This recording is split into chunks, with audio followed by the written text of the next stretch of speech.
What's going on, guys? Welcome back to Pete's Carport, and welcome to another episode of our 1996 SC300 drift build project.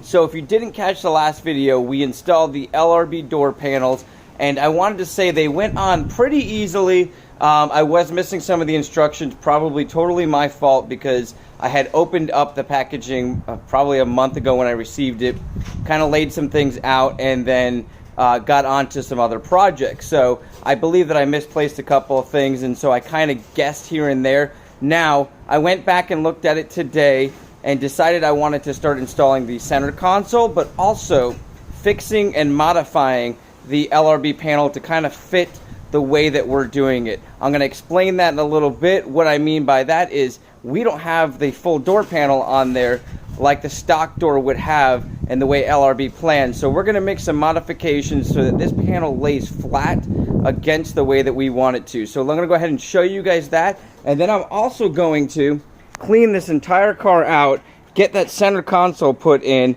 install the LRB aluminum centerpiece, and we've got some floor mats going down. So we're going to start making this car look nice and drift ready. So stay tuned. I'm going to get set up and I'm going to show you guys what we're going to do.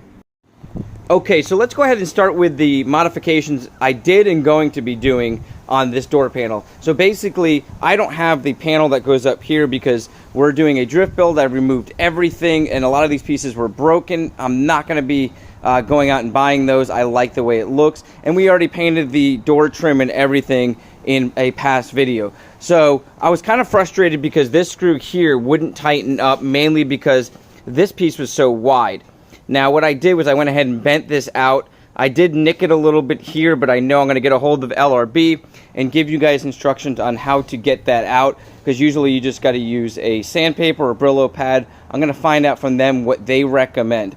Now, after doing that, I was able to tighten this up along here, but I'm still not happy with the way it comes out right there. You can see I have a finger gap.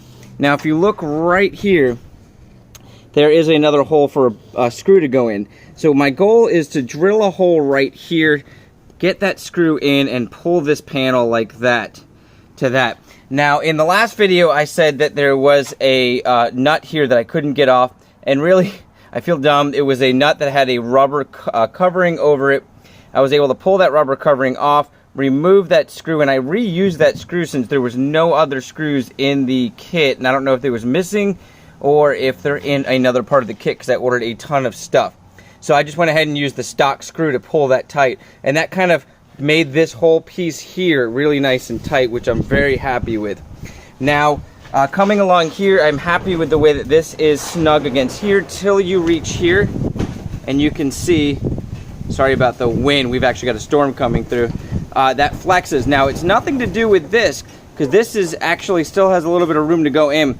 But if you look in here, this plastic piece, I've tried taking it off and putting it back in. This pin does not want to pull itself snug, but we have another hole right around here that I can drill out. And I'm probably just going to use the stock screws that I pulled from this panel in place of that. So I'm going to add a screw here. I'm going to add a screw here. And we added that screw over there and bent this panel slightly out there. So that's the modifications we're going to be doing. I'm going to go ahead and do the two screws off channel, but I wanted to fill you in case anyone is doing a similar style thing that I'm doing here. Maybe you saw the video and you didn't like how it sat.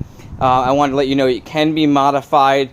They've left out quite a few of the holes that you can use for screws, but it is very sturdy. I mean, this is not going anywhere. You can really pull on this and you're not going to get any flex, but I really want it just to be snug up against that door panel just for looks. Now, moving on from that, so I'm going to basically go ahead and do that and update you guys in this video. We need to get all this crap out of here, start laying down our aluminum center panel. I'm going to bring that inside and I'm going to show you guys how that goes in. I did order that piece of the kit as well. And then I've got some really nice rubber floor mats I ordered that I want to put down, vacuum this whole thing out, and show you guys how that comes out. So stay tuned. I'm going to pull that out, and we're going to start working on that centerpiece. Okay, so you guys can see this is a complete disaster here. I basically ripped everything out, and I did that to kind of see what I wanted to hold on to.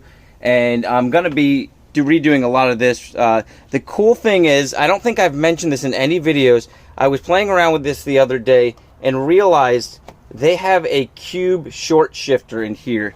I'm going to show you guys that here in just a second, but I wanted to show you guys this jumbled mess over here. And then I was hesitant about keeping this centerpiece, but I love the way the LRB aluminum panel laid inside of it. And basically that is going to replace what's there. And then you have a ton of options on this. From radio, you can modify to get gauges, and you can modify to keep your emergency lights, AC, etc. Now keep in mind, I'm not sure if you can delete the emergency lights, but if you do that, you will lose your blinkers. I found that out when I pulled all these out. My blinkers weren't working, and I thought it had something to do with the way I installed my steering wheel. And then the other day it kind of clicked in. I plugged in the emergency lights, and then I tried my blinkers and they work. So there's something in there that basically does not allow the blinkers to work. So just keep that in mind in case you're doing this. So basically what I'm going to do now is clean this whole thing down.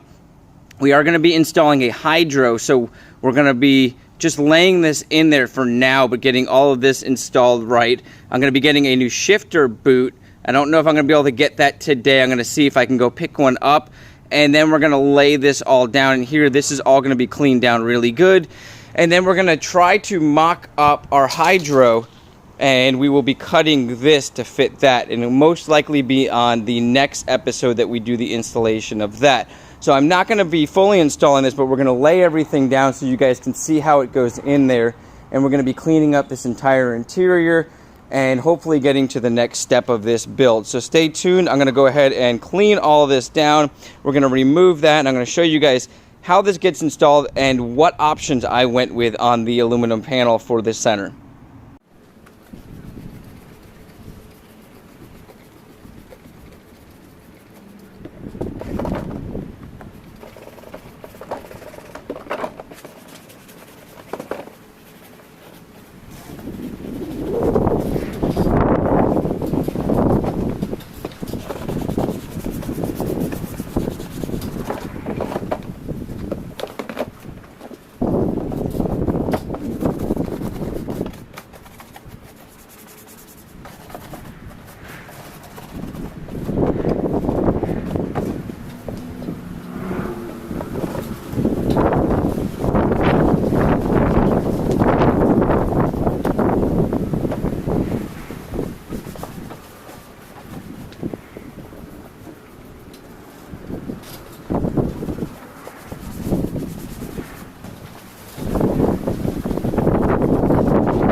Okay, so after you remove the pieces from the stock panel that you're going to be using on the new modified aluminum panel, the first thing you're going to do is install these screws, which are going to have this plastic spacer, this screw here, and you're going to basically slide it through here slide on the plastic, and there's this little rubber O-ring that basically slides on the back to keep it in place. This way you can do the rest of this and then install it without the spacers falling out. Once you've got that done, you're going to basically grab, if you've decided to keep either the radio, the temperature, these are one piece. So if you've got the radio or the AC kept, you're going to need both of them.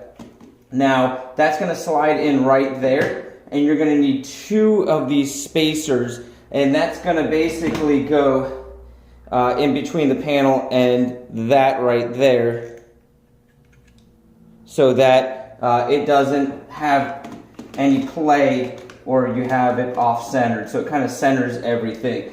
So we'll slide that in a second. The next thing I want to mention is on your hazard lights, the holes that they provide are not big enough to easily slide the screw through. So you'll see here, I went ahead and drilled them out with a slightly bigger drill bit, so that was really easy to do, and that now allows me to mount up the hazard like so. Slide that through, and then as with all of these pieces, you're going to add the nut to the back of that to hold that in place. Let me go ahead and put all this together, show you guys exactly how it goes in case any of that was confusing. So far, this part of the instructions was the most confusing section. This part wasn't really too bad. That basically mounts the shifter boot up underneath the panel, so right in that area on the back side, and that makes complete sense because the holes line up with the holes drilled there. These 2 pieces got a little confusing, so I played around with it. Now, keep in mind I had my whole dash apart, so I had to kind of start putting things back together. I got my center console in, and I tried to put this bezel back in, and unfortunately snapped out the clip there. It says to use the stock screws. Obviously, I had my whole thing apart. I went through my screw bin, did not organize things, so that's totally my fault. But I ended up getting this mounted here, and then this mount here like this. So if you look at the photos here, you know, that piece is going to mount, and it says it mounts on this back bezel. And that piece is going to mount to the bottom radio bezel, basically. And what that does is it's going to line up with those 2 holes, and then back here, these 2 holes. Not sure why they didn't mount it, you know, make a section that you could screw into this whole thing that it mounts to, but nonetheless, it'll nicely fit in. I've already kind of mocked it up, and then we don't have a shifter boot right now, so we'll be just basically mounting this right now. I'll slide my shifter in, and I'll be picking up a shifter boot. I may pick up a shifter boot, show you guys before the end of the video. I still want to get this whole thing cleaned out and show you guys how the layout's starting to look. So stay tuned. I just wanted to fill you in on these panels here, and then I'm going to lay this down. Make sure you plug everything up that needs to be plugged up. I have the gauges there that are cut out, but no gauges to put in yet. That'll be in a future video. So I'm not going to basically go overboard getting this perfectly in here because I'm going to be pulling it off quite a few times. Stay tuned. I'm going to show you guys how it comes out. Okay guys, so it's been a few days because I decided to go online and order some things I really wanted to put in this car, and one of those is this rubber old school style shifter boot. I tried out a couple of the leather or fake leather ones and just absolutely hated the way they looked. I think it made it look cheesy with the aluminum. This looks awesome. This was $9 on eBay, and it's a Hearst style shifter boot. I'll leave a link. It even comes with this chrome panel, which we are not going to use because we're going to basically mount this underneath, and I'll show you that in a second. And the second awesome thing I got on Amazon is this shifter ball, and I kind of took a guess on this. I knew the stock size of the SC300 was what's in here. Now the cool thing is this came with a bunch of adapters. I'm definitely going to leave a link to this. This is very heavy. I've already tried it on the shifter, and man, it makes a massive difference. I can actually shift through the gears, and I'm thinking the pressure plate that the gentleman who sold me the car said it was, you know, just a bad pressure plate because it was really hard to shift, but with this new shifter ball on there, it feels like it just glides into gear. So we might just need to do a transmission fluid change and see if that helps, because sometimes people put the wrong fluid in there as well. But let's get back to this. I'm going to go ahead and show you how this goes on. We got to take our centerpiece off because we already mocked it up, and then we'll just be screwing this on, and I'll show you the final way it looks. And also on the next video, we'll be doing the basically the hydro install and how to move the e-brake from one side to the other, because I was going to put that in this video, but there's a lot to it. And so I've got some parts recorded that I'm going to be adding to that video. So let me go ahead and grab the panel. We'll attach this, put everything back in, and put the shifter knob on, and I'll show you guys how everything came out. Okay, so installing the boot is a pretty simple process. You could either flip this panel upside down, lay the boot in. With this boot, we're going to have to make new holes, and the goal would be to try to hide the existing holes while getting the full rubber piece under there. And we're basically going to mark it, make new holes, and then this last piece that comes with it, that's going to mount up underneath, and you've got 4 screws and nuts that will go down through and hold it in by the plate pressuring up against the 2. Let me go ahead, I'm going to mark it, I'm going to make my holes into the rubber, put it all together, and I'll show you guys how it looks once it's sandwiched in. Alright guys, so let's go ahead and finish off this video. I'll show you guys the door here. Now I used an assortment of screws, so the goal is to basically go down and get matching screws. I don't think it looks bad. Like this one came off the door, and it's black, so it kind of fits in. But the door is nice and flush and pulled really tight, so I'm very happy with the few holes that I modified, the couple I made. And then let's take a look at the inside now. I went ahead and put down some really nice rubber mats that were on sale at Napa. I only paid 10 bucks for them, but they're going to fit the car perfectly because I can beat them up, take them out, clean them down with a hose, and not worry. I went ahead and vacuumed down everything, cleaned down the seat, and you guys can see this here. Now this is just laying in here. There's going to be the next video showing you how you can move your e-brake from one side to the other, what you need to modify, and we're going to go ahead and we're going to be installing our hydro brake right there. We're gonna have to make a bracket for that, so there'll be a whole video dedicated to that. I went ahead and cleaned everything down because I did do some cutting, and we've just got this door kind of mocked up. I'm still waiting on the door handle so we can fully put it in. And over here I cleaned up, put that mat down. This is the other seat bracket, but we're waiting to put in the roll cage so we have room to get in and out. And of course, the most important thing is the center console, nice and secure, and our new shifter knob and shifter boot. Let me go ahead and show you guys this. I'm gonna scoot this seat up a little bit, but I was having issues going into gears, and with this weighted shift knob, I mean, it goes in really easily. So I can't wait to take this thing for a ride and see if the pressure plate that the guy said he installed that was no good is good. It just had a terrible shifter on there, because this does have that cube shifter. I absolutely love the way this classic style boot, I just sandwiched that in there, was able to stretch it out, and it moves around freely. This knob, I will link both the shifter boot and the knob. This was $18, this was 10 bucks, and I think it gives it that classic look. So let me know what you guys think in the comments. If you like the shifter knob, you like the shifter boot. If not, it's not going to offend me. It's my car, but I think it looks awesome. I think it fits the theme that we're going here. Stainless steel doors. We're doing a rear seat stainless steel delete, and so on. So we'll be installing a lot of stainless steel parts, and we may even move on to the sunroof. But I kind of like having the sunroof, so this can still be a car that can go on the street on the weekends and then drift, you know, whenever I want to take it to the track. So once again, my name's Pete. This is Pete's Carport. You guys have an awesome week. Hopefully it's cooling down where you are, because it's like 90 degrees out here in Tampa, and I'm dying, but I had a great time installing these things and showing you guys the next step on our drift build. Have a great one, guys.